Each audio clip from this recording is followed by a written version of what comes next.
You had the quote about Chris Jones. You want Chris Jones in training camp. Yeah. How much do you get involved? You talk to Chris. What's your role in this? Yeah, I mean, I talked to Chris, not necessarily about contract stuff. That's how I am about all things. I never talk about the contract. I just talk about football, how he's doing. He's working out, he's staying in shape. All that will handle itself, and all I can do is just be supportive and be a teammate. I mean, that's one of the guys that's been a staple of this organization for a long time. So hopefully we get him back to camp as soon as possible. You're going to Justin Ross coming here. Your impressions of his training? Yeah, he's had a good one.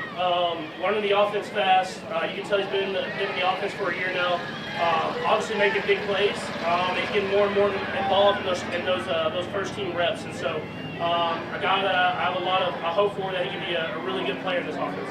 As between the teammates, how do you balance staying in a moment and grind, but also kind of bringing up the big picture?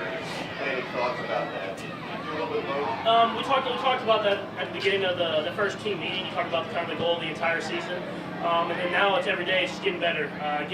Making sure you're getting better in the classroom, getting better on the field, or watching film, whatever that is. And then whenever you get your opportunity, you go out there and make it happen. And that's all we kind of think about is day by day right now. And then I'm sure before that first game, we'll have that same conversation and then go game by game. Do you have any kind of catchphrase that you just say, though, as a reminder of the big thing? You find yourself just saying?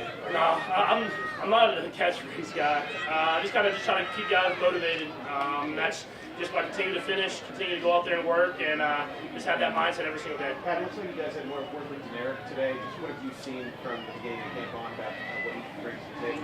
Yeah, I mean, he can catch the ball backfield, he can run the ball really well, and he's getting better and better with the protection stuff. So I think they're just continuing to get him reps. We're going to have a deep running back room. And it's always good to have those guys that we can trust to be in there for the big moments of the game. We're going to do these last three, and then we got to go up. Especially push it. Don't be afraid to throw interceptions. I know you embrace that. But is there a time in camp where you start scaling it back? Are there mileposts like, okay, now it's time to be more precise, and then the mindset changes? Not necessarily.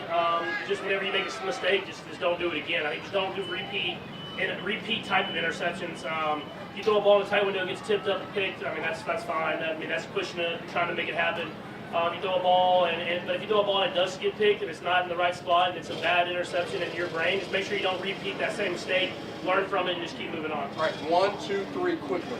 Patrick, you're a guy that has been successful with the impromptu plays, on the field. Previous how you talked about Richard James earlier. Keep running. Yeah. How long will it take for a guy to pick up on keep running? Well, I think Richie's been doing a great job of it. There's just some things I tell guys that I don't think you do it a lot of other offenses. I was scrambling to the left, he tried to work back, and I told him just run down the other sideline. I'll still throw it to you. And I know that's not really taught in a lot of the other offenses, but just him having that mindset, knowing that the whole field's open at all times, and I'll throw it back across the field and try to keep it away from the defenders. Quick. Patrick, we see that competitive edge in you, and Andy talked about keeping that edge in the team. How do you instill that edge in the team? Yeah, I think we all have it. We have a lot of guys out here that are super competitive, but it's about just doing it the right way. I mean, Trav clutching the guy, not necessarily the way you want to do it, but you love the fire. You love the fire both sides of the ball, trying to finish to the last second.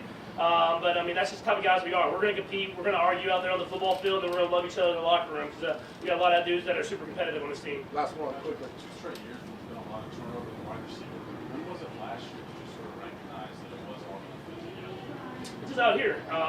It's kind of how I feel this year. I mean, it's just when you have a lot of guys that can rotate in that I trust is going to do the right decision and make the right play and make the play when they're called upon. That's when you know you're in a good spot, and I feel like that now. I mean, you look at our depth chart of receivers, and I've always said every one of these dudes can make the football team. And that speaks to Brett Veach, Coach Reed, bringing the right guys, and these guys working their tail off. And I mean, I've been in there with all types of different receivers, and we have a lot of guys that can make plays in that room.